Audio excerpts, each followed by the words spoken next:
Hey everyone. Um, so um, Before when I was on Twitch, I was streaming a little bit about a JSAT solver. Um, it's kind of for my own education. I'm reading. I'm a little unprepared at the moment, I'm afraid. I'm reading this, or I've been studying this book, The Art of Computer Programming, Volume 4, Classical 6, by Donald Knuth. So all about satisfiability. I just was earlier today reading this story that I guess I should switch to this. In Quanta magazine here, it's about graph theory, and it's this really nice article about these guys that have been solving this came up with a new proof or a new upper bound. Sorry, a new lower bound, upper bound. Okay, well, I'm just botching everything, but it's this idea called the Ramsey number. I don't fully understand it, but basically the idea is that you have a graph, you have a bunch of lines in between here, and once you have, it's about how many,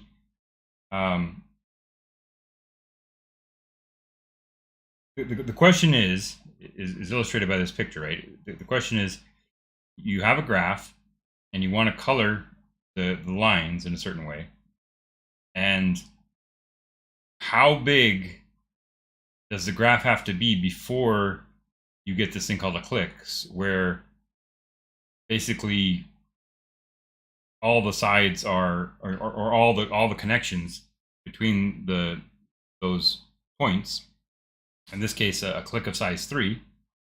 So these 3 nodes are all connected by these lines, and they're all the same color. And if you change one of these lines to be blue, well, then you'd get a blue click, and so you can't avoid the situation of having all of having 3 people, three nodes that are all in the same category, or the same, that connected by have the same relationship. And so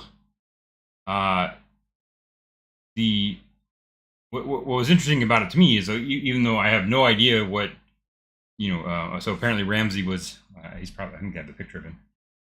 Ramsey was this dude. He was about 26 years old, and he died shortly after, but like way back in the day, in like 1930 something, maybe 20 something. Yeah. Well, whenever it was, and it, he way back in the 20s or 30s, he published this paper that said that it had something to do with like logic problems, actually propositional logic statements, and saying that, like, well, you probably just read the articles. It'd do a better job of it than I'm saying, but basically, but by problem mathematical logic, Ramsey proved that a statement satisfies certain conditions has to be true at least some of the time. One of those conditions was there be a large universe of scenarios to test the statement in. As a stepping stone to this result, Ramsey shows that the Ramsey number is finite. So I don't know exactly what that means, but Erdős, Paul Erdős, this guy, famous mathematician, he would wander around and just kind of like surf on people's couches, basically, and he's got people talk about the Erdős number. It's like, how close are you to having a paper with this guy? He's kind of like the Kevin Bacon number, 6 degrees of separation or whatever. Anyway, so Ramsey wrote this one paper, launched this whole thing that eventually became called Ramsey theory, and Erdős, established the lower bound, or the upper bound, so whatever the Ramsey number is less than something, so it has to be smaller than some upper bound, and then later he showed that it's a lower bound to it. So you've got some number in between these two things, in between these two bounds for every kind of graph, basically, or rather, for every click size, you have a graph size that is somewhere in between these two bounds, or whatever. And what caught my attention was that, where was it? I did not fully understand this paper. This is way above my head. I'm just like grasping the bits of it. But somewhere they talk about this idea, basically that, I'll see, where is it? 209. The number is 902, I think. Oh, come on. 2 to the, come on.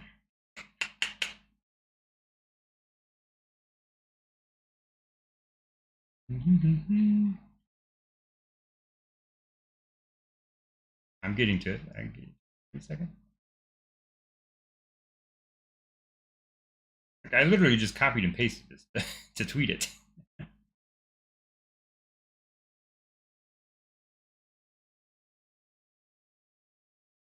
Here you go. So it isn't hard to show that the Ramsey number for a clique of size 3, or R3, is 6. So this is an easy problem to solve. But then R4 was, so R3 is the number of, R3 is the size of the graph you need to have this kind of construct, and then to have like a square or a rectangle, or quadrilateral. I guess it would be, you'd have 4 nodes, so there'd be it would be like a square, or a square with an X in it. So like all the nodes are connected. Every point is connected to every other point, and all those points would be red, or one color, right?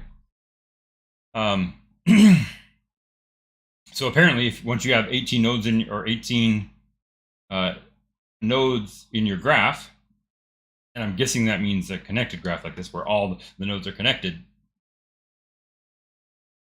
then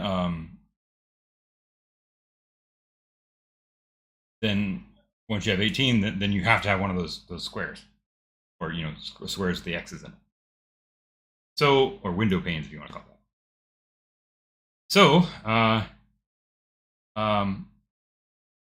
R5 is like the unanswered question, and they've, I believe, got some attack on this, but it's a big search space, and the point is that, so you got to account for graphs of size 43, 45, 44, 45, 46, all the way up to 48. So a complete graph is one where all the nodes are connected.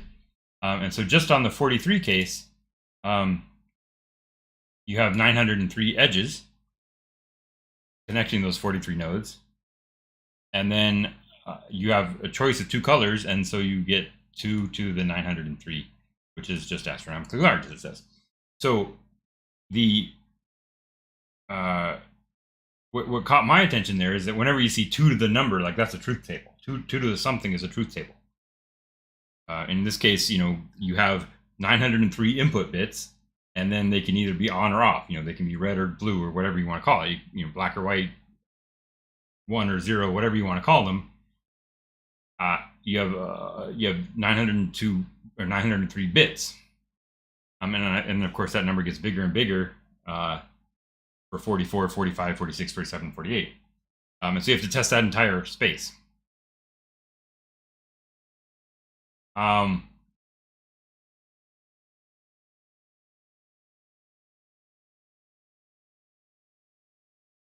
So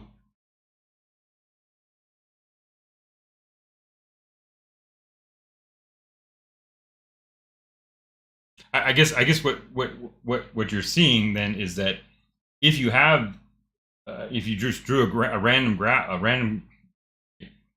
you drew the complete graph of 43 nodes, then you would have 903 edges, and you randomly colored those edges, you would almost certainly get a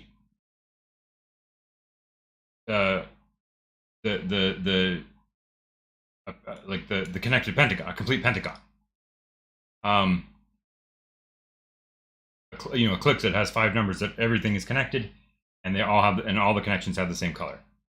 So somewhere out of those 43, there will be 5 that all have the same color, where every connection between them has the same color, and no matter what coloring you pick. And so if that weren't the case, then it would be easy to say, well, okay, like, some, like, if sometimes they are, sometimes they're not. basically, someone can show for 43 nodes that they can prove that you can make a graph without this, right? And then for 43 nodes, or for 49 nodes, they can prove that you can't make a graph without this. So it's essential, right? But then somewhere in between, there's there's this vague area for these, somewhere between 43 and 49 or 48. There's no proof, and so you either have to exhaustively test it or whatever. So that's what SAT solvers are for, or rather, that kind of thing is what SAT solvers can do. And people have made attempts at solving other problems with SAT solvers. In fact, also in Quantum Magazine, I had seen an article about this guy. I'm actually have a video in my backlog about the Collatz conjecture, and what goes into testing this. The Collatz conjecture is that idea that if you take the number 3x plus 1, or you take an integer, and then if it's even, you divide by 2. If it's odd, you multiply by 3 and add 1, and you just keep doing that over and over again with the result, and then eventually, almost always, you get back to the number 1. And this guy has figured out a way to turn that concept into a he and two of his graduate students figured out a way to turn that concept into some kind of like giant matrix. Again, way over my head. Although the guy that actually did it, this guy, the first name on the paper is, I guess, his grad student. His name is I don't know. M something, Emre Yolku. So he gave a talk, and I was not able to find the talk, but I've seen the talk in the past. He gave like a little Zoom presentation during the pandemic. This is really recent math. That talked about the result of this. Basically, they couldn't. They were unable to prove it. The SAT solver was not up to the task, and they have they did all the work of doing the encoding and figuring out how to prove that if you made this giant matrix or whatever, and you encoded that in the SAT solver, then you could prove the Collatz conjecture or disprove the Collatz conjecture. Or I guess prove it. I guess you'd be proving it. They were trying to prove that it was satisfiable. I don't know. This math is way over my head. But what I understand is that once you take the part that I do understand is that once you take once the mathematicians do all the work of turning it into a set of Boolean expressions, then it's a Boolean expression, and then you can solve it with a SAT solver. You can take any Boolean expression and turn it into what's called conjunctive normal form. That's the form that SAT solvers operate on. So, yeah. So this guy Margin Huel, sorry, is a associate professor at Carnegie Mellon, and he's had a lot of success with that. That's what this article is about. Like he said, he had cracked some of his other. In fact, he solved like some other problem up here. Oh, is that the same guy? Carnegie Mellon. That does not look like him. John Mackey, Martin. Same guy. Okay. I guess that's him. Okay. And I guess this guy over here. So it must be John Mackey. Anyway, so these guys have attacked some other problems, and they were able to, as they spent 4 months of frenzied computer programming and just 30 minutes of computation using a cluster of computers. So they were able to solve a variety of questions, not just Teller's conjecture, whatever that is. I have no idea what that is, but whatever it was, they solved it with a thing, and it had been around for many years. So this is the kind of thing that I'm personally interested in. SAT solvers are used for all sorts of things. I found what was it? Bool Labs. Let's see. So DDNNF. No, it's DDNF form, right? Boolean form. Disjunctive normal form, yeah, but it's disjunct. It's DDNF. It's not DNF. It's DNNF maybe.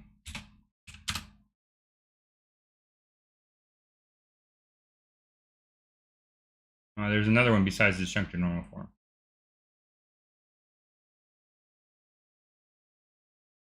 Well, it doesn't matter. But what was I going to say? The guy that what I've seen in about this was that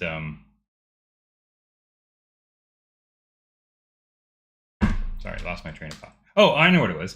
Let me look at my own Twitter. Sorry. Twitter. I have a Twitter account. Hey, come join my stream. It was Bool something. So just look at Bool. Bool. No.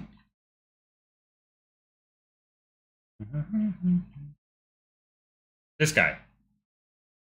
Yeah. So this is what I was getting at. What I was looking for. So LogicNG is this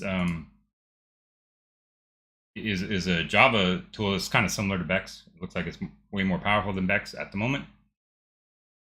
And what I was going to say is that they're owned by this, or it's produced by this company Boolworks. And if we translate that into English, then we can see they are basically a consulting company, and they talk about, you know, a modern automobile manufacturer can build more variants of a vehicle than there are grains of sand on the earth. And it's like, you know, how can you make sure that with all that configuration, you don't wind up with a car with, like, 6 wheels on it or something, how can you make sure you're always passing the regulations and, whatever a BOM is, do the brake disc match the tires on every vehicle, and so they can ensure that whatever you're doing is following all the regulations, right? So that's what they do, and they make money doing that. So I just thought that was interesting that there's a company out there, a consulting company out there that's basically using SAT solvers to help companies with their product lines and whatnot. So I thought that was really neat, and that's just kind of like I've seen talks about using a SAT solver. I wish I knew where it was. I think S3 SAT solver talk about games, maybe.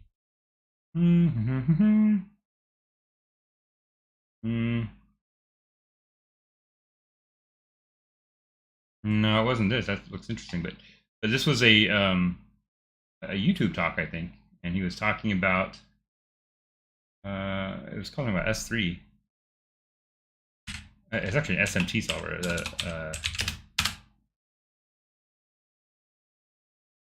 It might have been this. No, probably not.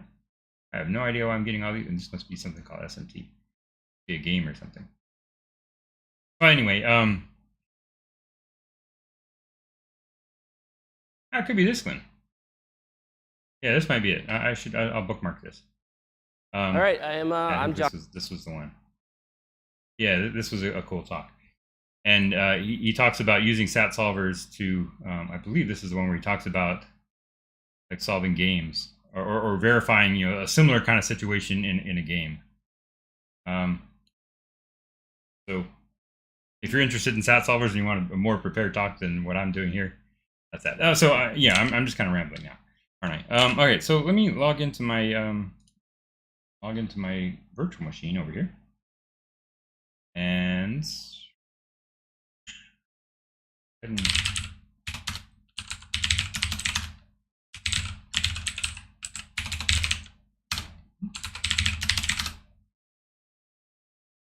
come on.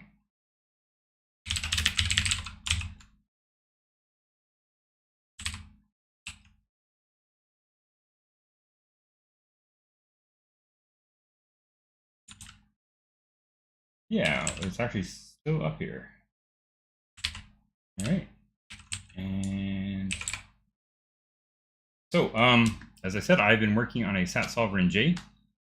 Don Knuth made this book, and you know, it's part of the Art of Computer Programming, which is a massive 900-volume saga about computer programming. And right at the start, he's got like a basic algorithm for SAT solving. And I have recorded this, and I was going to upload it, and maybe I will someday. But since I'm here, I'll just do it again. So I have a repo called JSAT. So github.com TangentStorm JSAT, where I've been doing this work. So basically, I'm just implementing his algorithms directly out of the book. He starts with a very simple algorithm. Actually, he starts with his code is all almost like assembly language, right? He uses a lot of go-tos and unstructured code for the implementations. When he describes the algorithm itself, he uses a really high-level language that looks like you know, a functional programming language. And then when he does the implementation, he gets really low level. So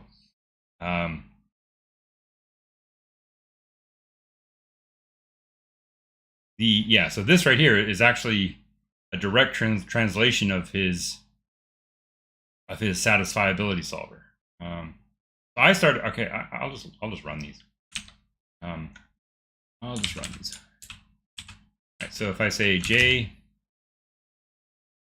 let me make my head bit tiny. If I say J, so JSAT, I guess. I should load that up. Is that file?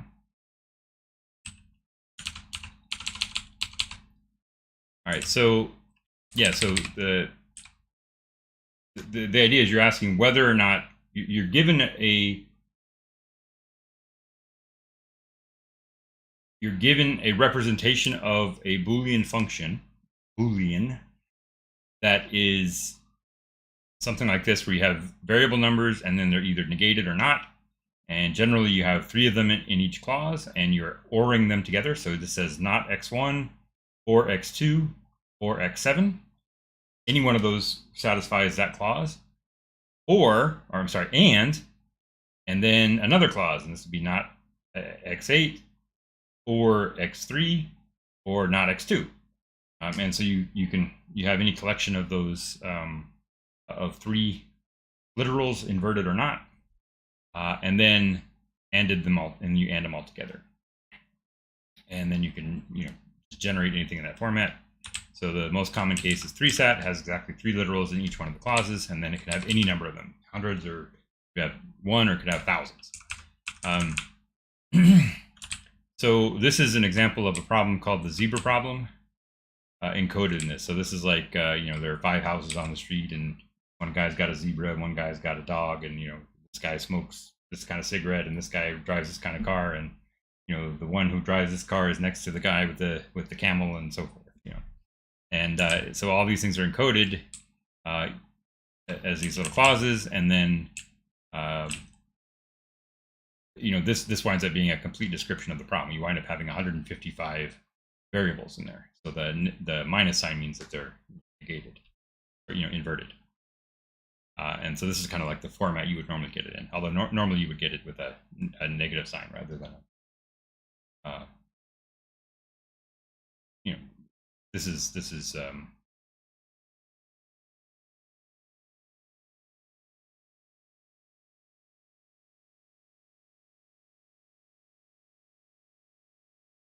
actually just a list of variables.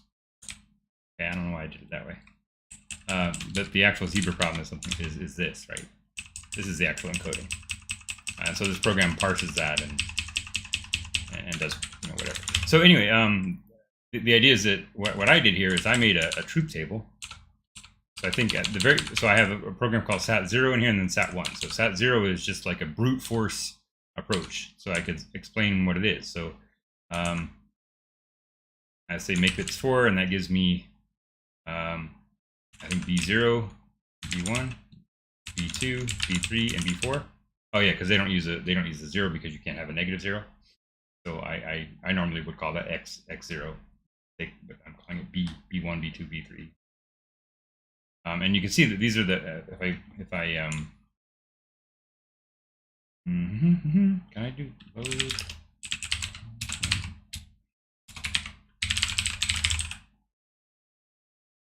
KVM. I wonder if I can say this. I think I can.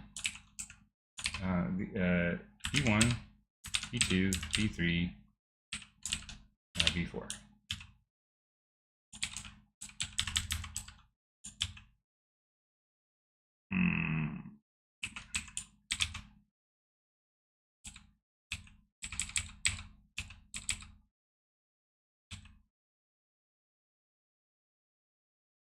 Well, that's silly. Yeah, so I can't see. I don't know off the top of my head what the number is for that symbol. So you can see that it makes this little pattern, right? Something like that.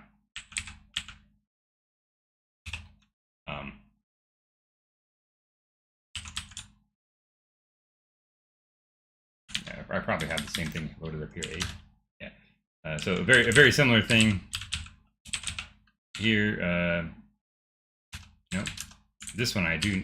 They're missing a dimension, so I say view mat here. Yeah. So here you get you get this pattern. I'm drawing it upside down. Oh, I am drawing it reverse. So this is what what I think of this is calling it.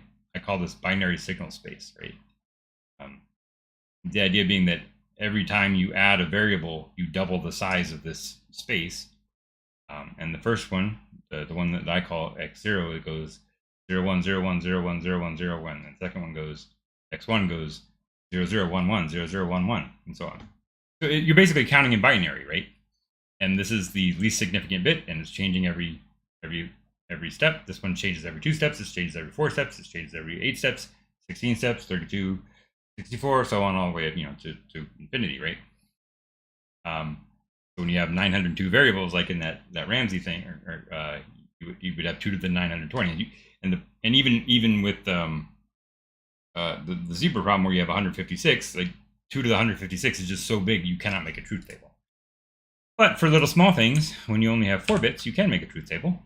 And so my SAT0 is just to make a truth table. SAT0 is just makes a truth table and then OR them all together.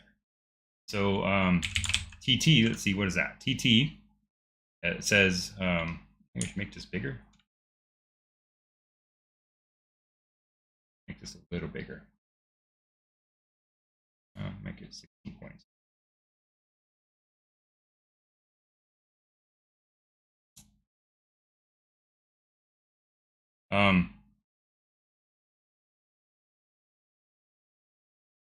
So what is the input to this thing? Well, the input thing is, I guess, RU.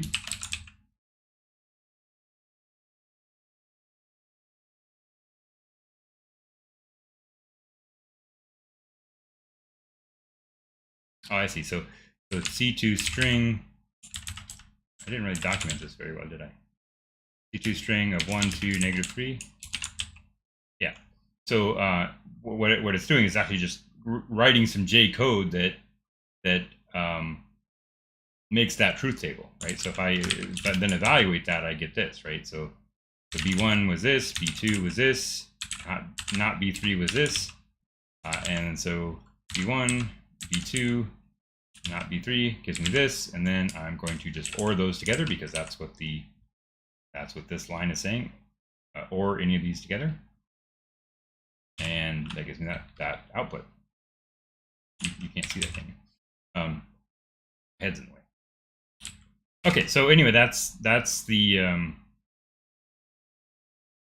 brute force solver. So that's what it's doing is it's going to do that for every clause in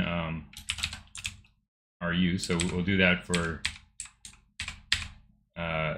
this one. We'll do that for 2, 3, 2, 3, -4, right? And we'll just wind up doing that for each of the items, and you wind up getting basically a truth table for each one of these lines. And then so those are the constraints. And so whenever there's a 0, that means it's not satisfiable with that particular set of variables. And so you have to say, well, are there any rows where there's a 1, or is there a 0 in every row? And so to find that out, you would AND them all together, right? And it turns out that's not satisfiable. Actually, this one was kind of interesting in that Knuth calls this the smallest interesting problem with 4 variables, I think, because basically if you remove any one of them, if you remove, wow, I always get these mixed up. So if you remove one of them, that just removed the first one. Now it becomes satisfiable. If you remove any one of them, it becomes satisfiable. So that was kind of neat. And so I have R, which is the version with one item removed, I guess the last item removed, and then RU is the full one that's unsatisfiable. Okay, so so anyway, so then what you would do is you would say, okay, so now we know that C2 string makes one of these into a J expression. Then we evaluate those J expressions, and then we AND them all together to get the result. First, we call that makebits function to make the variables B1, B2, B3, and so on. And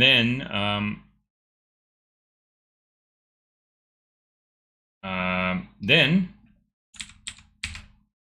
once we have this line, now we have to find out, are there any 1s in there? And so to do that, then we take the OR scan, right? And so there's a 1 there. And if we remove if we put the clause back, then it's 0. So that's unsatisfiable. That's SAT 0. That's a brute force SAT solver. It just literally tries every combination. And so that works fine when you have 4 variables. As soon as you have 5 variables, well, you're doubling the size of the truth tables, because when you say make bits 5, well, now now B1 is longer. Length of B1 is doubled in, sorry, it's a 2-dimensional array. Length of the shape of B1 has doubled in size, and then when we say make bits 6, well, now they're going to be 64, and so on. And so you can probably do this up to about 2 to the 20, right? 20 bits is probably fine. It's a big number. I think 24 is probably fine. Oh,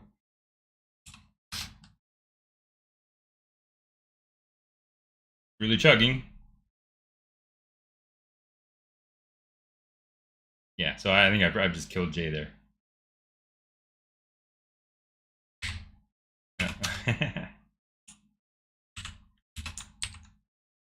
Yeah, okay, so we broke it. I'm just gonna put that back down to like 10 or something, or just even 4. And then like the shape of B1 is now 16. So 2 to the 24 was what? Yes, I actually knew that. 16,777,216. I'm getting familiar with that number because it comes up in Bex a lot.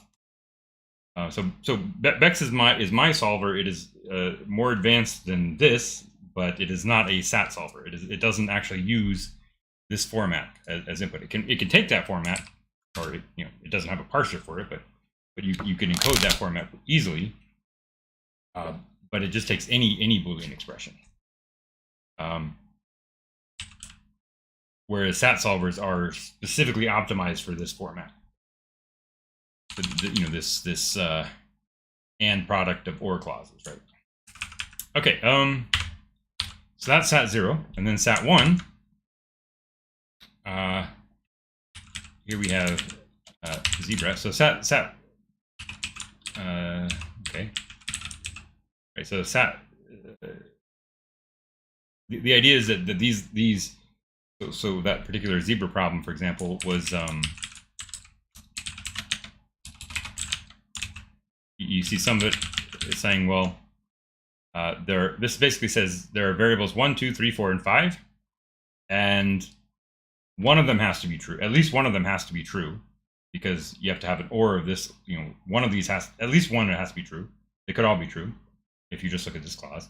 But then it says, well, either not 1 or not 2 is true. So one of these has to be false, and then one of these has to be false. 1 or 3, 1 or 4 has to be false. So every pair of them, one of them has to be false.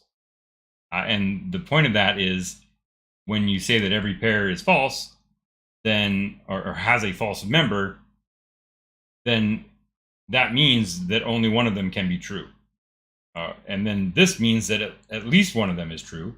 And so all of these lines together have encoded the fact that exactly one of them is true. So maybe, this means, person A has a zebra, person B has a zebra, person 3 has a zebra, person 4 has a zebra, person 5 has a zebra. That's how numbers work. A, B, 3, 4, 5, right? That these whole lines have now said, okay, exactly one person has the zebra, but we've abstracted away the fact that it's a zebra and that they're people, and it's just variable 1. There's variable 1, variable 2, variable 3, variable 4, and variable 5. One of them has to be true, and for every pair of them, at least one has to be false. So exactly one of them is true in order for that to happen. And then same kind of thing here. So this is the exact same concept, and then the exact same concept and exact same concept repeated over and over again. And then when you put all these constraints together, look, these seem to be like kind of ad hoc rules. Like I don't know what the problem is. I'm not reading the problem. I'm familiar with it from logic puzzles in the past, and I've seen it in the past. But whatever the rules are, this guy lives next to this guy. Therefore, they if the zebra owner lives next to the guy with the red car, then they have to be different people, right? Because they so the zebra owner cannot be the same person as the person with the red car, and those things are mutually exclusive. And so by encoding all those things as variables, you can encode this big complicated problem. And then I actually got this out of an online sat solver that solves this problem in like a fraction of a second. So it's using some of the advanced techniques in this book. Probably the main algorithm that almost all sat solvers use is called DPLL. It's a bunch of people's names. Davis, Putnam, la la la la la. And yeah, I forget what the names are. But DPLL is the acronym. And it's very, very fast. So what I did so far is I've implemented just what I call SAT1 here is Knuth's high-level algorithmic or high-level description of the algorithm, and I just basically ported it line by line to J. I didn't call it SAT1, or he didn't call it SAT1. So basically what we do is we say if the length of y is 0, so y is this right here. We have a bunch of boxed lists of numbers. The reason they're boxed is because they're different lengths, by the way. So that's why I was showing the zebra problem. This one has 5 clauses, this one has 2. So I said earlier that they usually have 3. And you can always take something like this and re-encode it so that every clause has 3. But you don't have to. You can just write it this way. Sat solvers can take, at least that sat solver and my sat solver and Knuth's sat solver can take variable length terms. Okay, so then if the list of constraints is empty, there are no constraints, and so then anything satisfies it. So if the list is empty, then it's satisfiable. So it's satisfiable without inputs. And so y is the argument to the function. So I guess what we'll do is we'll say sat1 zebra. And in fact, I'll just go ahead and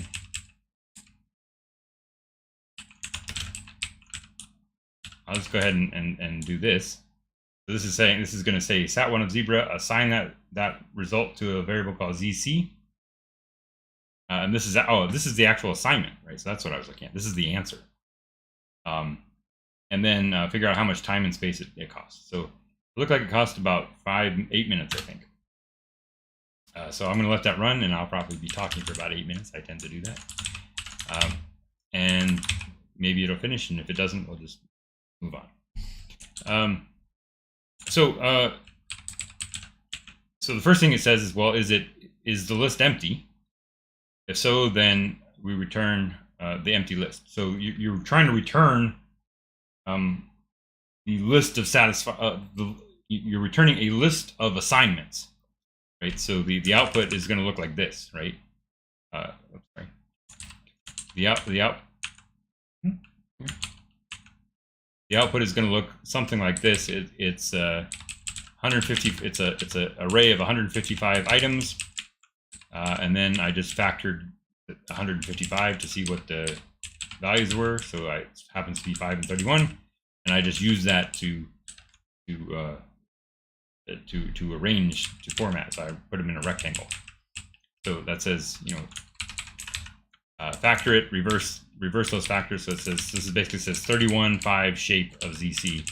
So we have 31 lines of 5 items each, and then it looks like that. And so that's the answer.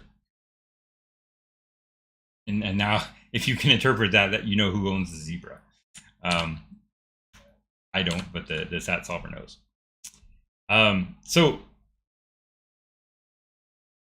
So we're building up that list, but here we don't have any constraints, so we can just return the empty list. So any list, it's just true by default, basically. All right, so that's that. All right, so A is an empty box. So if there's an empty box in here, then that means you know, one of the things in the box has to be true.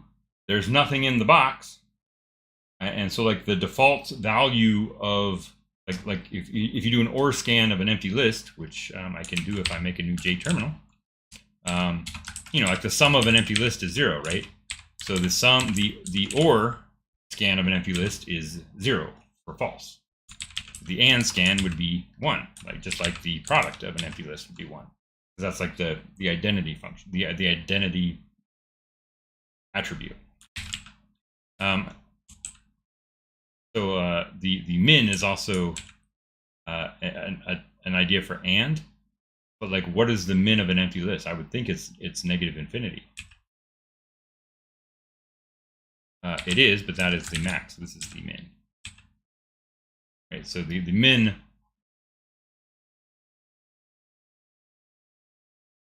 No.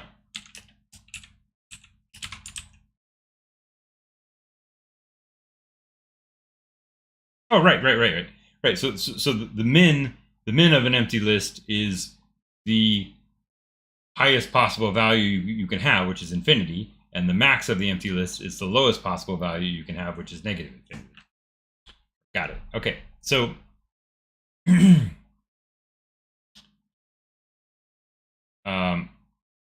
yeah, otherwise, if it weren't for those defaults, then 0, 0, 1, this is 1, and this is the same as AND.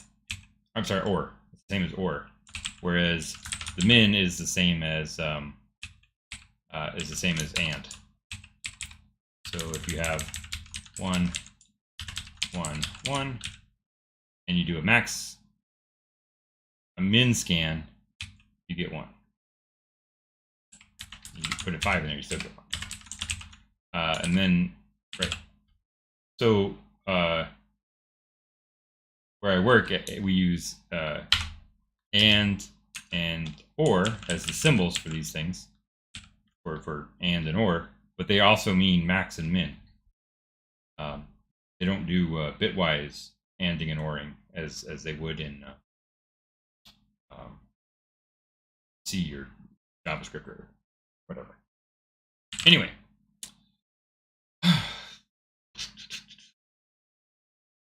Oh, and I guess, yeah, right. So K and J are very similar languages, and then but J has far more primitives, and so you actually get a distinction between and min, and a distinction between or and max.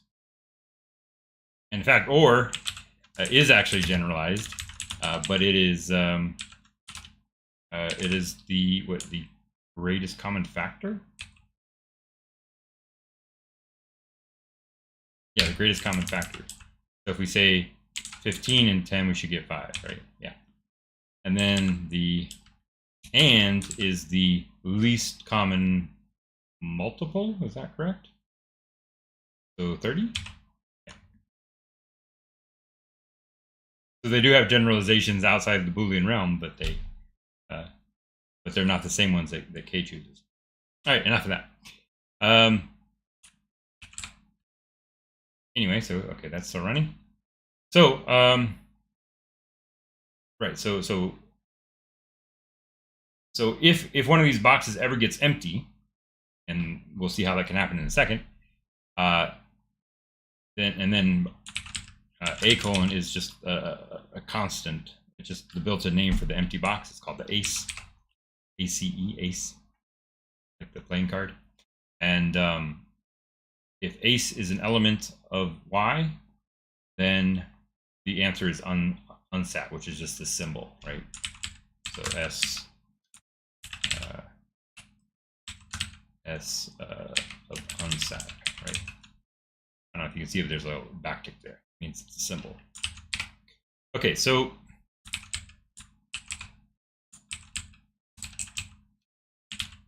why does it look small? It looks small to me. All right, whatever. Like for whatever reason, that looks smaller to me than this, but maybe I'm just hallucinating. Okay, so those are the first two rules.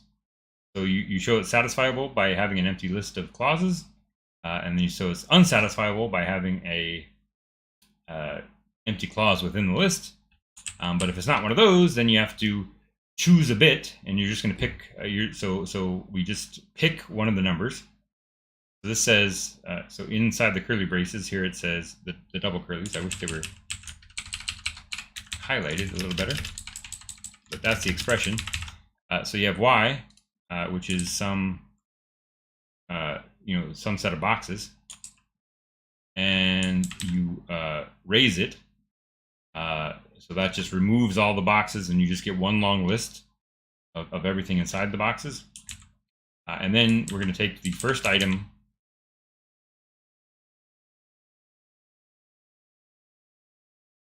So we're just picking a bit at random, or whatever one happens to be the first item in the first box. We'll get that one, and then we're going to take the absolute value. So we clear the negative sign. All right, so that's choose bit is B, and then R is going to be recursing on this, but we're gonna take Y, and we're going to say Y when B. So so here the right argument is B, so here that's called Y, and then box CNF, conjective normal form, is on the left hand side, so this Y becomes the X over here. And then so if Y is an element of those boxes, then, or sorry, if Y is not, remove clauses, oh yeah, right.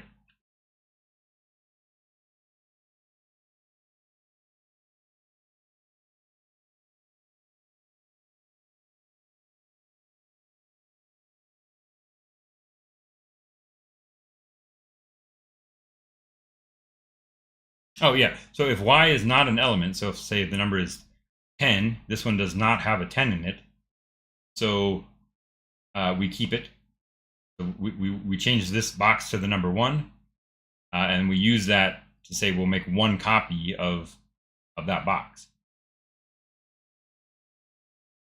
And then if it has a number, so if it's 38,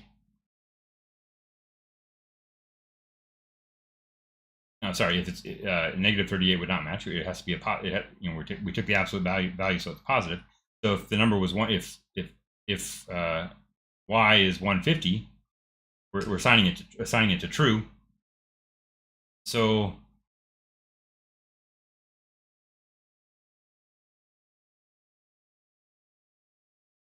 Yeah, so if the value is true, if there's a 150 in here, then y is an element of x. So 150 is an element of the box. Then we get a 1 there. This negates that, so it turns that 1 to a 0. And then we make 0 copies of that box. So we copy everything, but we make 0 copies of the ones. We make 1 copy if it's not there, and 0 copies if it is there. And that removes the boxes that have the variable set because you've satisfied them. One of them had to be true. You've just said, hey, this one's true. So then you can remove that box because now you've got an OR with a 1 in it. And so that box, is going to give you a 1. And then when you add them all together, 1 and whatever is the whatever, right? 1 and x is x. All right, so then now you've set so now say the number is 33 and you've got negative 33 here. Well,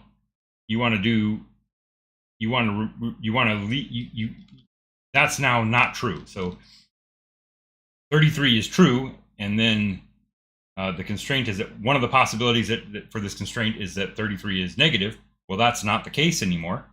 So you remove this negative 33 and you just leave negative 88 and 150, right? So basically, so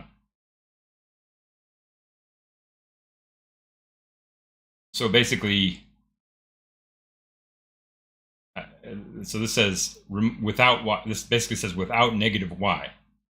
So this part right here says without negative y. So give me x without negative y. We're binding the negative y to the without, and then apply that at level 0, meaning inside each box. And so for every box,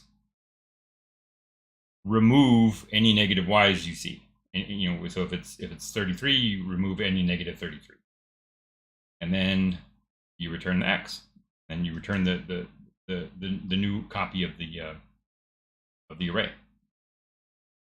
And so now you have R. All right, so then then you pass that result y when b to sat1, which is this function. So you recurse, and you run these 2 conditions again, and if they, one of the is going to be satisfiable or unsatisfiable, okay. So if it's unsatisfiable, meaning you had an empty box after removing the item here, then, well, we try again, but we try the opposite. So we switch that b to a negative b. We switch the sign. So if we were looking at 33, now we look at negative 33, and we do this exact same logic. So we did the absolute value here when we chose the bit the first time, but over here we don't know what the sign is, and so it could apply whether it's negative or positive. So then we just do the same thing when negative b. If it was unsatisfiable when b, right? Then we try negative b. And so that's the backtracking, right? We're using the J's built-in stack to do the backtracking for us. But if it was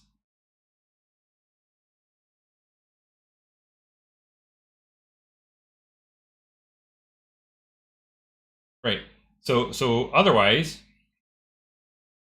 like if we didn't get unsatisfiable up to here, this recursion is taking us all the way down to the last variable. So we've now, so before we can get to this last line. Oh, I'm sorry, right. So if we haven't found that it was unsatisfiable, then we're not backtracking. We go all the way and we assign everything. And then now we can, as we come back up the stack, we just keep adding the result, starting with this empty list because it was satisfiable. And we just keep adding. You see the final leaf node at the very bottom, but when we assign the last variable, we either somewhere along the line we get unsatisfiable, or we finally get the base case where we've satisfied everything, and so we get we're returning the empty string. See, because it says empty string return. And otherwise we return unsatisfiable. So then if it's unsatisfiable at any step, then we try the other setting of the variable. But if it was satisfiable, we take the results that we got and we append b to it. So then as you go back up the stack all the way to the top, you get the list of satisfying assignments, and then we return that, so we're done. But if it's still but if we did this, now we're going to say, well, we have to check again. Was that branch unsatisfiable?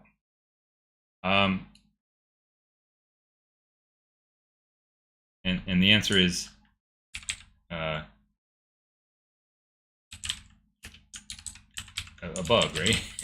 I should say uns return. I think it's just remembering this or remembering R and returning the value. It just returns the last value it saw, but it should have said uns return. Otherwise, right? So if both branches failed, then you have to backtrack.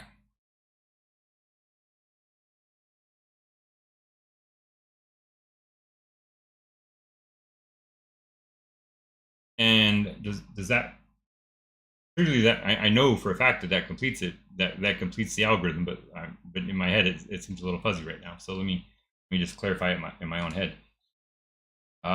This is exhaustive because we try starting at the top. We don't.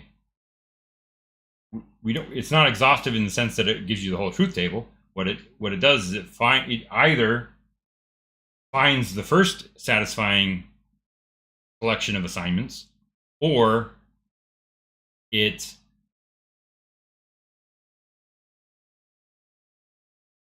shows that it's unsatisfiable, right? So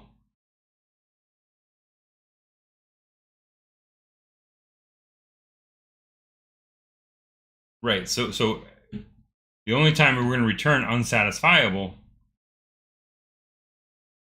is when we've tried a bit to the left, and then we tried a bit to the right, and then we popped up off the stack. Okay, we saw, going down this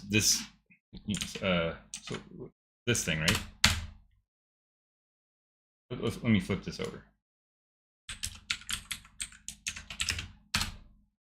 Right? This is a tree in computer, I flipped it over because in computer science, trees go from the top down. So think of it as a tree. So right here, this line right here is the choice point between setting one of the variables to 0 or to 1. Well, say we set it to 0, now we go to this choice point and we set it to 0 or 1, right? And so it's branching. And at some point, say we get down here and we say, well, if I tried over here and I got unsatisfiable here, and I tried down here and I maybe got all the way down here, but it was unsatisfiable. And basically, after doing all the backtracking, I would have tried every combination. So you go here, it's okay. You go here, it's okay. You go here, it's unsatisfiable. Right? So then what does it do? Well, it backtracks and goes here. This is B is this, B2 here, right?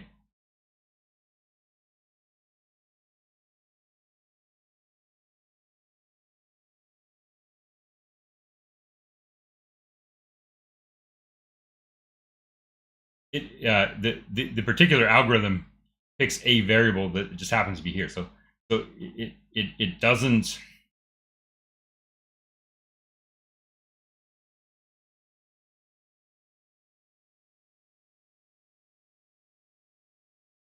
What am I trying to say? Well, okay, so here you see that by rearranging this, you get it in different orders, right? And if you say, like, if you swap the B and the C, you'll swap two of those rows, right? And it'll look a little bit different. Or maybe we'll move the B down here, right? Right, comma. Right, so now it looks like this, right? And because we're choosing variables at random, it's not really a tree. But you could always, like, if you call the variables A, B, C, and D, and you call these patterns x0, x1, x2, x3, x4, then they're independent of each other, right? So whatever A happens to be and C happens to be and whatever, you can always, say whatever set of variables I'm choosing, I could just imagine that it was this pattern, right? So I say it's a tree, but it's not really a tree. It's just a set of variables, and they make a tree-like pattern. But it might not look this clean and pretty, but this is the way I think of it. I always think of it as if, in my mind, I tend to picture it this way, because this is what you would do if you were just brute force solving it and you were trying every single one, right? Well, you would try, this is the most significant bit. You were just counting, counting in binary to solve it. You're solving systematically picking every single possible one, and you go from left to right, where all the inputs are false to all the inputs are true. That's how I picture it. This is the natural order. But of course, it could be doing it in any order because it's picking them in those orders. And in fact, it does always pick true versus false, but you could just as easily be doing this, right? Which is the same thing, but with one of the lines inverted, right? So it's not exactly accurate to call it a tree, or at least this is not the picture of the tree that it's drawing. It would be more accurate to say, to actually draw a tree in this shape and actually put a circle here that said, like, rather than showing the truth table, show like, 5, or variable 5, variable 4, variable 1, variable 7, whatever the numbers that you happen to pick were. But then once you did that, it would make this shape, and whatever variable you're branching on, you'd be looking at it actually looks at this side first, setting it to true and then setting it to false. True is the one is the white color. So it actually has a tendency to solve in that direction. Anyway, it finally finished. All right, so 548 seconds. That would be. Let me just copy that. So time and space were that, and so then time was this, and so if we say, was it 24 hours in a day, 60 hours in a 60 hours in a day, 24 hours in a day, 60 minutes in an hour, 60 seconds in a and then 1000. Oh, but we're not doing milliseconds, so then decode that. That's wrong. Decode that. That is telling me 9 minutes, 8.9 seconds. I believe. Let's try Google. See if I know what I'm talking about. I always like to double check my work when I'm talking about numbers. 9 minutes, 8 seconds in seconds.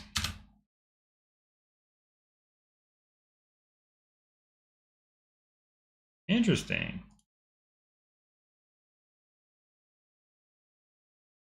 I think it used to do that. Oh, you know what it is? Ah, that's right. It's Edge. Right. Yes, Edge has all this weird stuff here. I'm being silly now. Essentials. You can just type this in, but it has like a tool in here for it. Outlook 365. I don't know. I don't use this thing.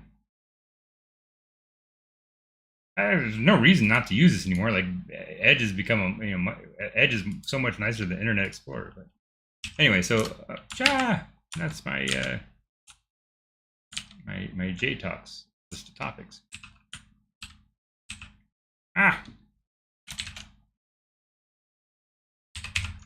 This has become a way too costly excursion, hasn't it? Yeah, 548 seconds. All right. So anyway, I could have just gone to Google too. Anyway.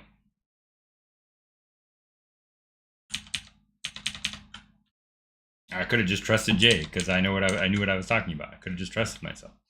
All right. So anyway, this is called decode. We're decoding the time into these number of units. Anyway,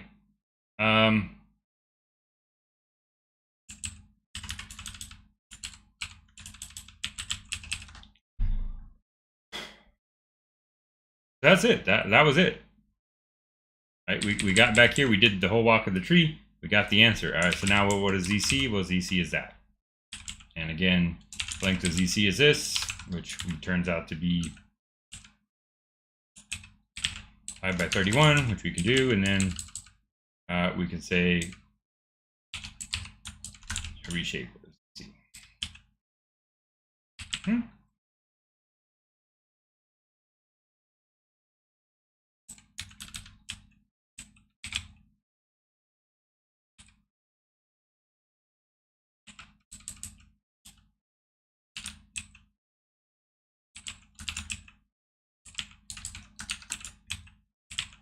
What's wrong with that?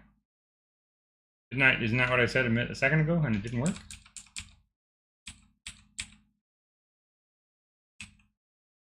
What's different?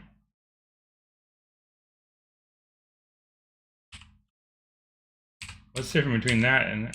Oh, because I took the shape of that and that gave me what? What's the shape of that? That's 1 and 2. That was the difference.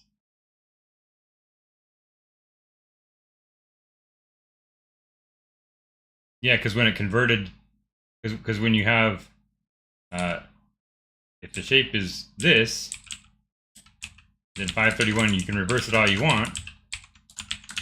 You're reversing a list of lines, and the line, so the list of rows is it's only 1 row, and so it's the same forward or reversed. All right, so that's something interesting to watch out for. Which I think. All right, I see. I could have done it like that. Okay, so then not that it matters. I'm just playing around now. That's the thing about J is that you know, yeah. That's the this is the generic function. Although it's only a generic function if the shape happens to have two prime factors, then you get a rectangle. Anyway,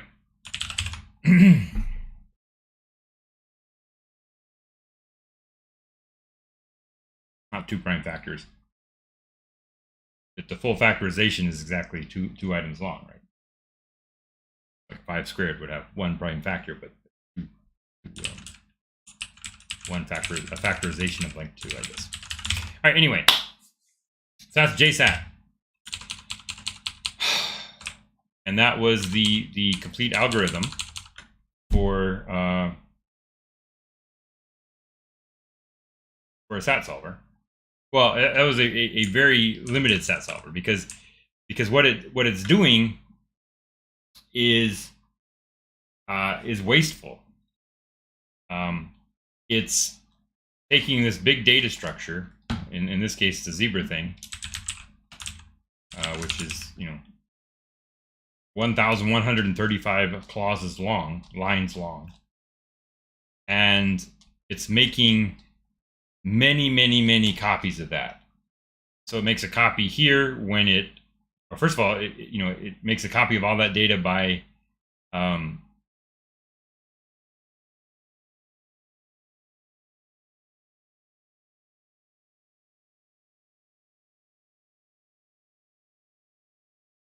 I mean, really, what you could do, you could say, rather than raising that, you could take the head of this, right? So if you took the head of zebra, right? Because we know by this time the list is not empty and there's no empty boxes in here. So we could just take the head of it, and then rather than raising it, we could unbox it, and that's 3, right? And then take the first one of those, right? now I got to run it again, right? I got to optimize this.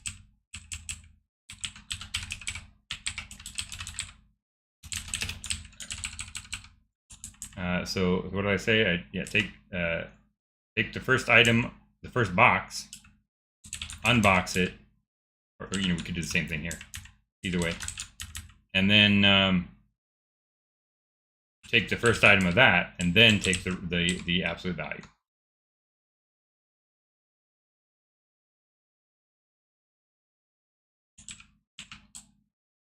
It's interesting. First item and 0 are the same length. Because you can say that, or you can say 0. So there's no like golfing trick you could do. You just have to decide which one looks cleaner to your sensibilities. I like that one.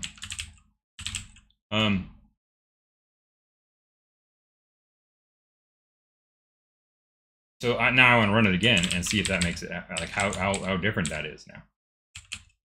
Right. So we said.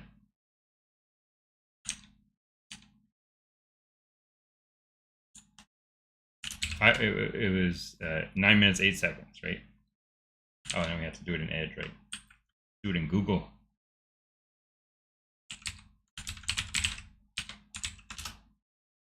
Okay. And so let's. So I quit and then restarted to. So time, space, yeah. I'm curious now how much time that's going to save. I'm not going to sit here for 8 minutes and let it run, or I mean, without talking. But yeah, I'll go for it. I will go for another 8 minutes. I hope it. I expect it to finish a little sooner. I'm pretty much done. I don't think I'm going to go into the. I'm going to talk about the other implementation. So I have 2 other implementations of this, and one of them is GPT, right? GPT-SAT. So this is the same algorithm, exact same algorithm. It's written a little bit differently. And I got this by talking to ChatGPT. Like after I did the translation myself, like I was just playing around with ChatGPT 4, and I asked it to write something in J, and it did not write this. It took me a long time to get it to convert the code to this. So this actually is the same basic algorithm. It called it DPLL, but it's not the full DPLL algorithm, because DPLL adds something to that basic algorithm. It adds some tricks to it to speed things up. But also to get ChatGPT to give you the list of literals, right? It just didn't work. So it just returns 1 or 0, whether it's satisfiable or not. And not the actual list of literals. So I didn't record the session with ChatGPT, but I took the transcript, and then I got a voice synthesizer to synthesize the voice for ChatGPT, and I was going to read it and just do like make it into like a little play of like me arguing with ChatGPT about J. So that's in the queue. But I didn't want to publish that until I made a video like this one that says, what is the SAT solver in J. I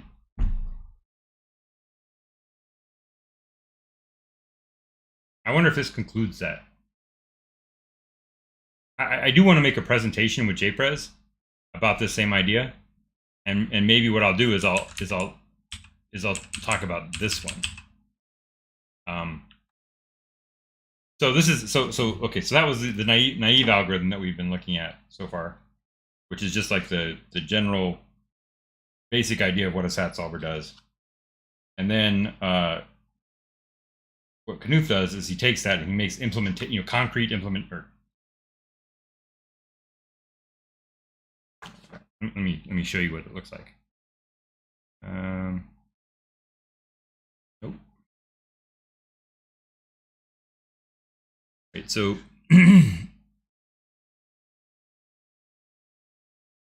algorithm A here. You can see it's very sorry. it's very, initialize is the label for A1.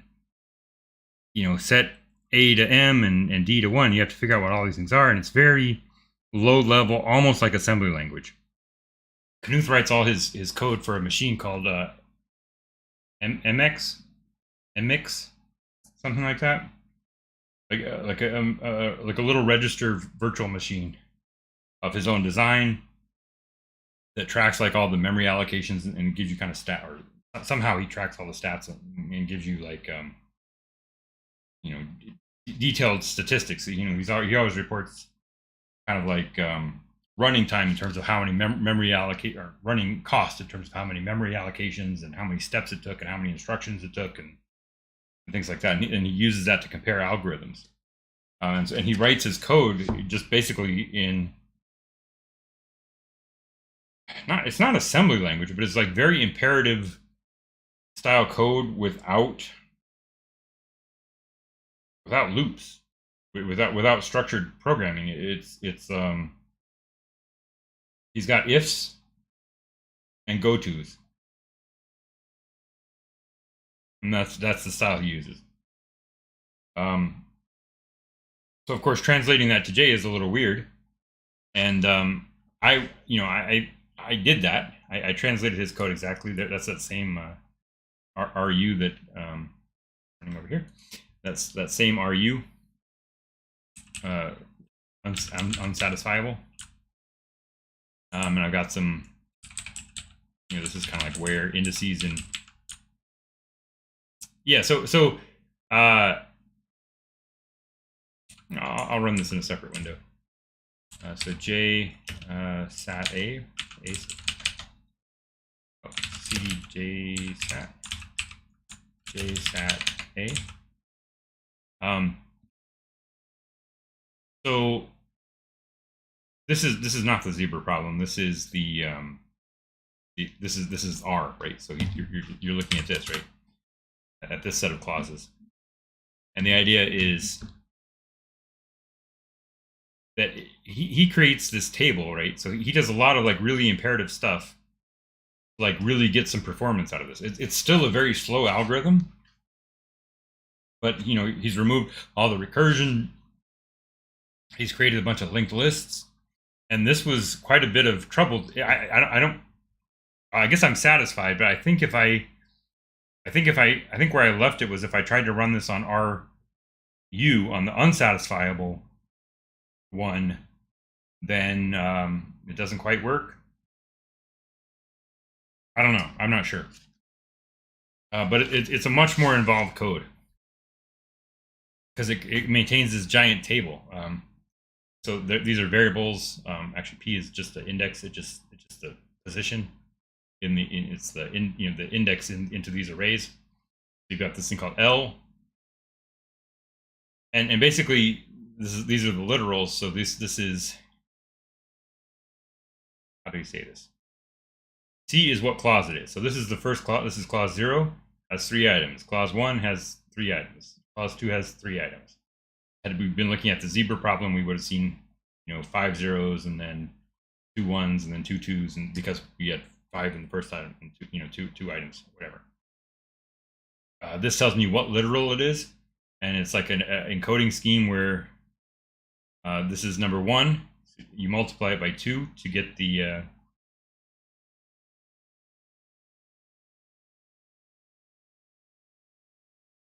you multiply it by 2.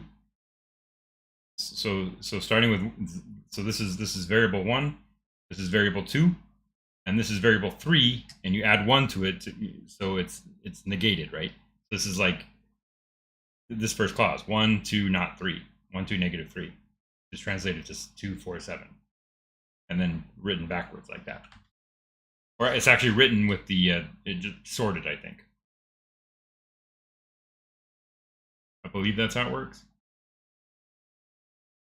Yeah, I think the individual ones are always sorted. Or maybe that's just an artifact of this. I'm not sure.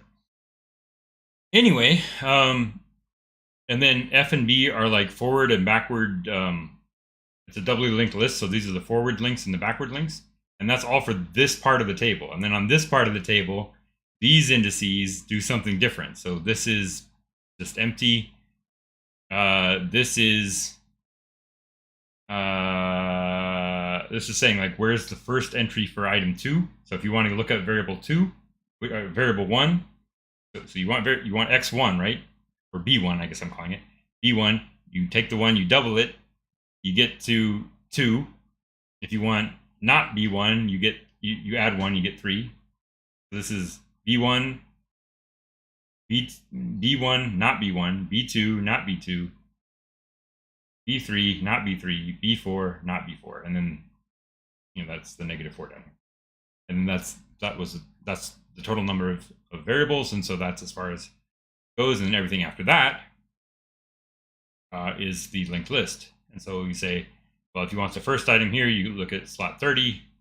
So the first one that has a 2 in it is slot 30. So here's the literal, and there, sure enough, there's a 2, and it is in slot 30. Here's the, and you want the first one that has a 5, you look in slot 17. Sure enough, there's a 5, and there are no 5s before that, so there you go. Anyway, so you got forward and backward links, and then this one was this is the clause array. Okay, so it's the literal array, the forward array, the backward array, and then the clause array. And the clause array tells you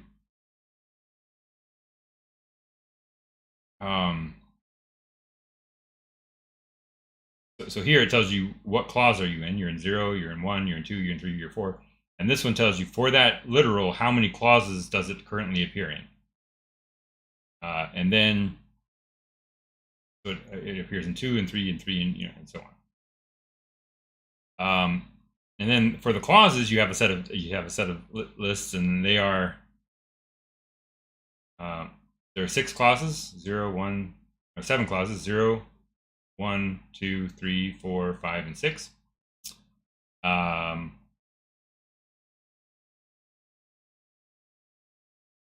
believe this is where it's. I use that symbol to indicate where it starts. Yeah. There were 2 things: start and size. So this one, so clause 0 starts at slot 10. Is that correct? Can that possibly be true?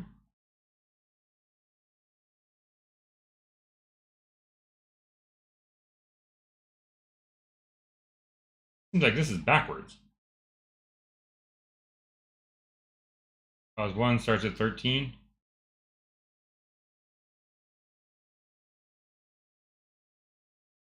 Yeah, that's backwards. Okay, so clause. I'm just gonna put a note right here in the file. Do, and then it won't compile with it. Clause.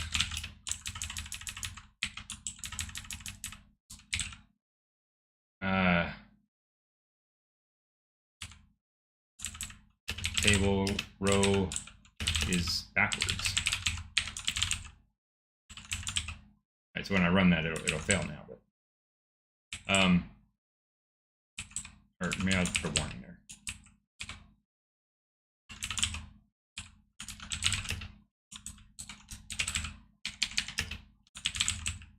All right, and I'm not going to check that in. I just want to. Ah, you can't see anything. Oh man.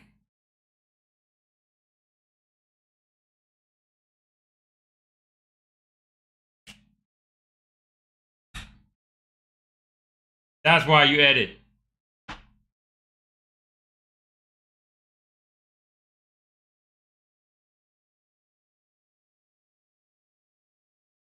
Okay. I'm not going to talk through all this again. There's a table.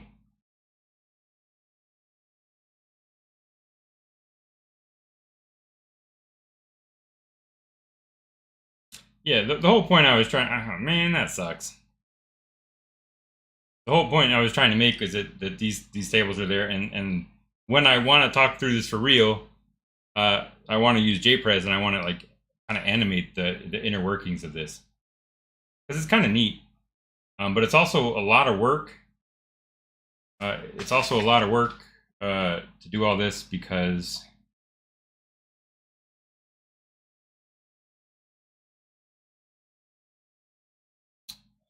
it's just overkill. So he has several algorithms. He's got algorithm A, algorithm B, algorithm C, and algorithm C is like starting to approach DPLL, which was like the gold standard for SAT solvers, like in 1970 or something, or 1980, whatever it was. And then since then, there have been numerous. That's page 34 of the book, and then there's many. Well, the exercise section takes up like half the book. But the prose, the text, goes to, wow, good lord, about page 120 something. So there's like 100 or so extra pages, almost 100 pages of like improvements to the algorithm after you get to DPLL.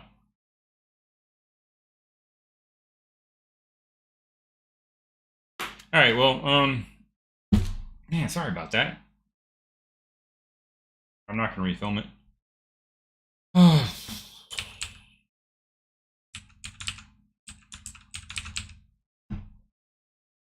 wonder how far back I screwed up. I think it was when I went. I picked up the book and I was showing this, and I was saying like, what is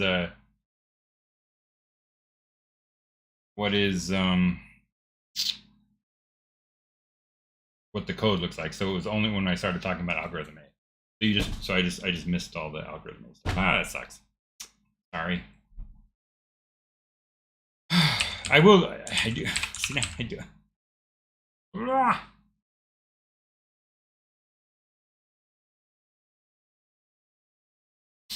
All right. Well.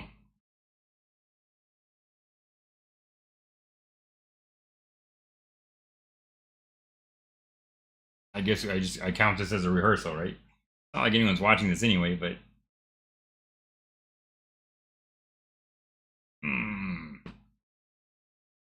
yeah, I have to tell you, when I was on Twitch, everything disappeared after 7 days, and it was kind of like didn't really matter if I screwed up. You could watch it if you didn't want to watch it. YouTube is forever, or at least until you take it down. So I do intend to have an edited version of this. So I guess stay tuned for that. It'll probably be on the other channel, and yeah. And when I do that, I'm gonna show all this stuff on the screen and try and animate it. If I even cover this, I don't know. Like, I'm doing this for my own education because I wanted to learn about. I feel like this is like this particular algorithm goes. It's using all these linked lists and things that are just completely non-array like, and so like I had to like invent some structures to. I didn't even show the code on the. I wasn't even trying to show the code on the screen. I was just talking about what these things are. Right. I can just recover it real quick again. Literals. This is the literal array. This side is the linked list. This is the literal that is in there.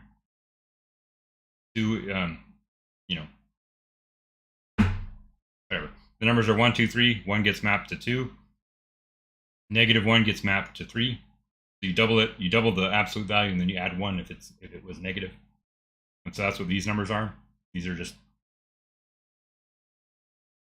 empty because 0 and 1 don't have any meaning in that encoding. And then after you've done all those, so basically here the position matches the literal, and so I just left the literal blank. And then for the rest of the array, this is clause 1 or clause 0, clause 1, clause 2, and then with the arrays going this way. And so then if you want to find the first one that has a 1 in it, well, you encode that as a 2. You look in slot 2, you jump to position F, or you look the forward link, and that goes to slot 30. And sure enough, there's your 2. You go to the backward link, and it's a doubly linked list, so you go to the backward link. It goes to slot 24. Sure enough, there's a 2. There's no more 2s over here. There's a 2 over here, so there's exactly 2 places where a 2 is. And so that's what the clause count is here. So for these, this is the count of the clauses that it's in, and over here, this is the clause number that you're looking at. Right, there you go. That was a better explanation. Maybe I can cut out the. Maybe I can go into the YouTube editor and cut out that whole missing part. And in the clause state, this is when I was this is when I realized I was making mistakes. So this is the clause number 0, 1, 2, 0, 1, 2, 3, 4, 5, 6. I guess, right? Yeah, this is 1, 2, and -3. So that is meant to be this 0th one. So this is backwards because this is saying that this is meant to be the start. And so the start of clause 0 should actually be either 30 or 28, depending on which way he's going. I think it's 28 though, because it has the number 28 here. So yeah, I just had that backwards. Yeah, and then this is the translation into this number. So 1, 2, -3 becomes 7, 4, 2. And then the actual assignments happen to be 1 gets to 0, 2 gets, and then everything else gets set to 1. So it's -1, 2, 3, 4, and that satisfies every constraint. There's a 2, there's a 3, there's a 3, there's a 4, there's a -1.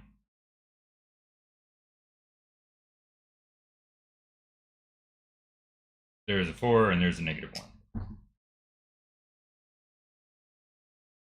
It looks like this also had 2 options. You could have, some of them had two options. And we actually saw that earlier in the previous version. I don't know what this is. This is just some other nonsense I was doing. Using it as a calculator. So yeah, well, I'm not going to show it again. But the brute force truth table had the same thing. It showed there were 2 assignments. It found one of them, found the first one, or found the rightmost one. Okay. Have we finished this yet?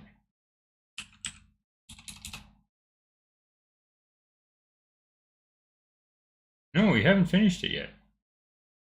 And that was way more than 8 minutes. Did it take longer?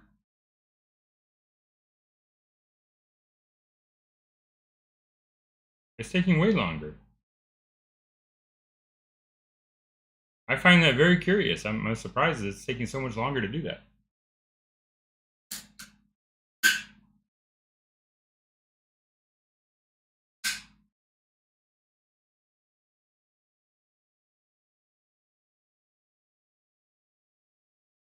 Maybe taking the first item of the ravel was a special form?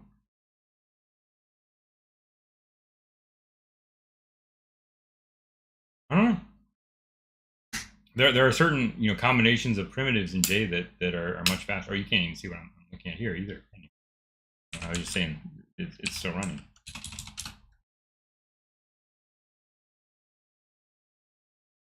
But yeah, weird.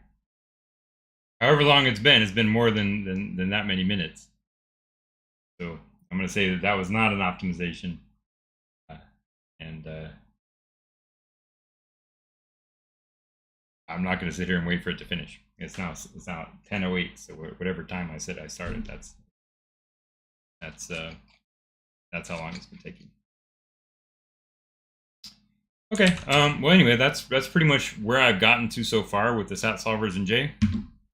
I do plan to, like I said, continue working through these exercises. I don't know. Like, again, this algorithm A is tedious, low-level detail in J. Like, it's not that much code on the page, although like half of it is saved for an exercise. That's what half the book is, exercises. Like,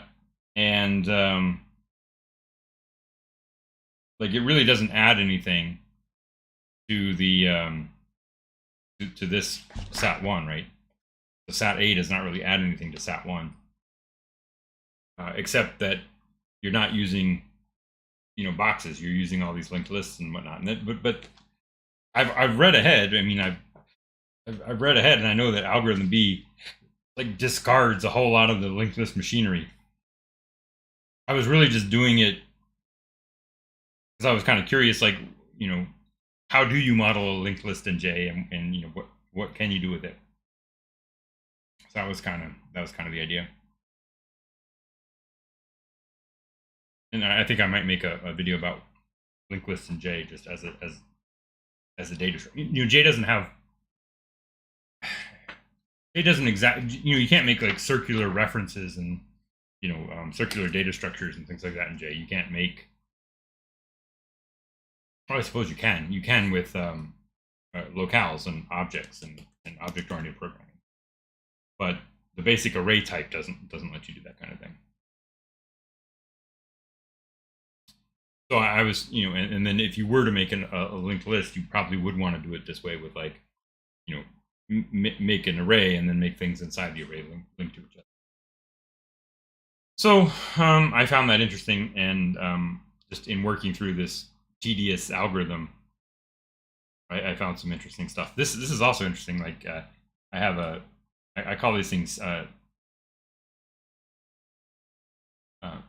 here tacit accessors.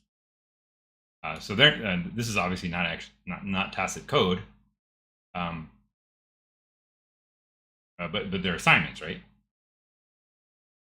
This is an assignment, and then this didn't have to be an assignment, but I just chose to make it an assignment. Or not an assignment, sorry, explicit code. But the idea is like you have some array called st, and then you've got an accessor for it, and you are going to get the whole array if you it's like indexing, right? So if you say st underscore let me break this out.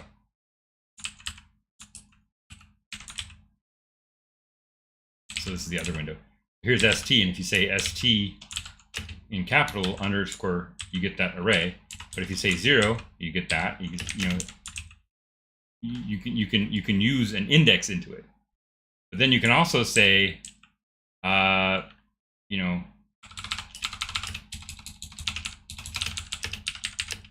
you can assign with it. Oh, what's wrong with that? What's wrong with that is it doesn't have an assignment. All right, so the start never changes, but the size, which was the it's the other list here. So this was supposed to be the start. It's backwards, but it should be the start. And then this is the length of the clause, right?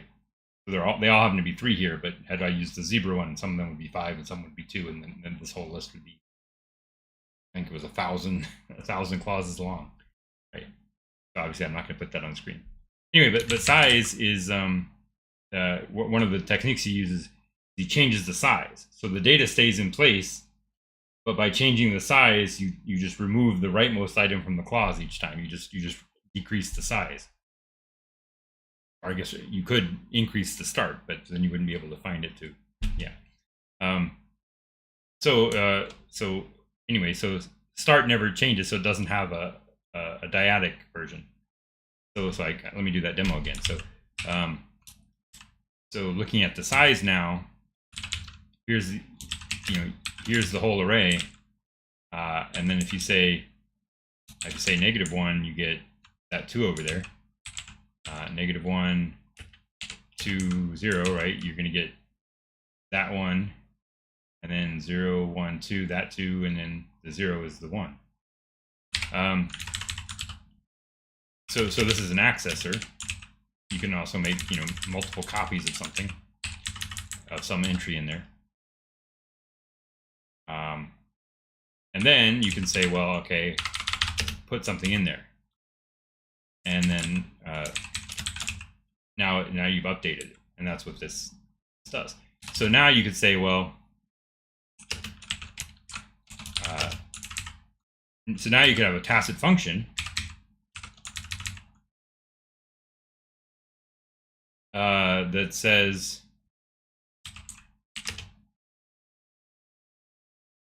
well,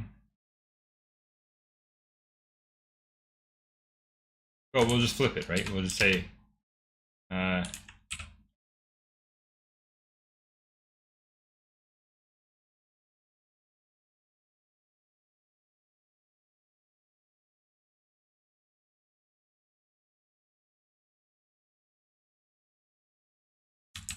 I think you have to do it like that, right?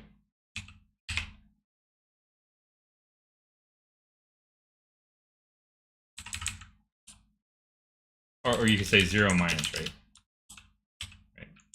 right? So then if we say size 0, right, we flip that bit.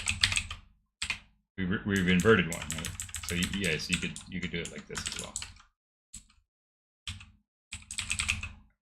right? And if you wanted to invert the whole thing, oh, it doesn't like that.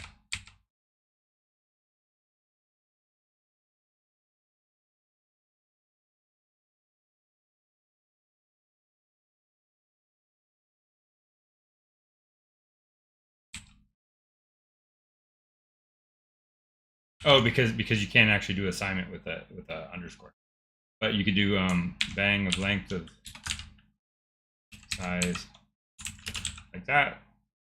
Except bang is not J, that's K. So you can flip the whole array by doing that. You can see that they're oscillating between negative over here and negative over here. So anyway, I call that a tacit accessor, and I'm going to do a whole video about those as well. That's also in my queue. A lot of videos in my queue. It may be the case that I'm filling up too much space, too much of my time that I could be using to make those kinds of videos with JPrez doing this stream, and I might consider cutting back to a couple days a week, like 1 or 2 days a week, doing the stream, and more days, you know, the other days of the week working on JPrez. I don't know. I got to decide. I'm still kind of working this out. You know, I do like the streaming, and you know, the original thought of streaming was that I would turn on the camera and just, you know, do whatever I was normally doing.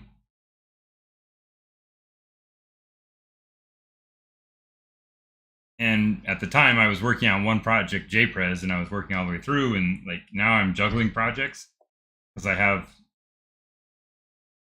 I don't know, maybe that's a more interesting goal. Or more interesting content. I don't know. I really don't know what I'm doing right now.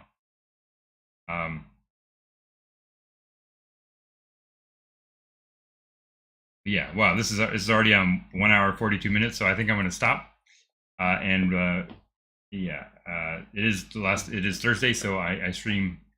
So far, I've been streaming Monday through Thursday at around 8:30, and I'm supposed to go for an hour, and I keep going for 2 hours. So I'll try and be a little more concise in the future. I've actually covered this before, so this is like the second or third time I'm covering this stuff.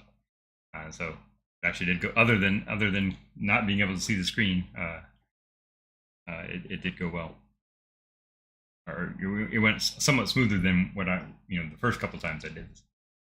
So yeah, I don't know. Anyway, thank you for watching. Yeah, I'll put some thought into what I'm going to do for Monday. I don't really have a plan right now. My default was to kind of work on either this stuff or Bex, and I need to put some more thought into this. I may very well cut down the streaming time till 2 days a week, because this is just too much. Now that they're actually going straight to YouTube, I'd want to, I like the idea that I could upload the old streams at my leisure whenever I needed to. Oh, that's what I could do. I could upload the old streams. I could clean those up, edit them, and upload the old stuff 2 days a week, 1 day a week, and then publish a new video, record a new video a couple days a week. We'll see. I'm still working it out. Let me know what you think. Suggestions are very, very, very welcome. I don't know. I can't do J every day, all day. I don't have enough to talk about, and I have a nice tool for making good J videos. So you tell me, that what do you guys want to see on this stream? Because people tell me they like this long format. They they would rather not see me jumping around as I, when I cut, all the pauses out and the ums and the ahs out. And on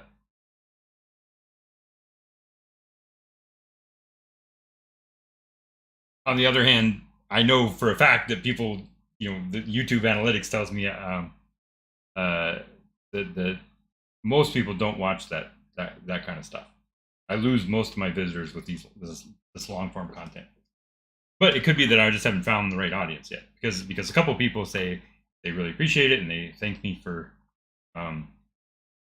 sharing my thoughts in the long form, and they just put it on in the background and listen to me while they do other stuff. So I super appreciate that, and maybe more people like, I guess, you, if you're here and at this point, will accumulate. So tell your friends,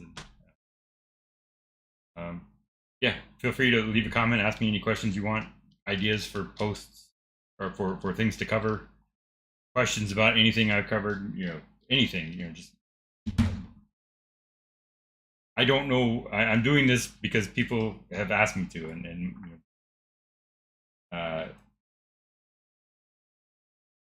they've been few and far between, and I don't know how many of them are still sticking around. My plan has always been to make scripted content, make it better, and I started streaming just because I was making the tool to do that, and I just was covering that. I still have plenty of work to do on JPrez. I might work on that some days. I don't know. I'm gonna stop rambling now. Thank you for watching. Come back soon. See you.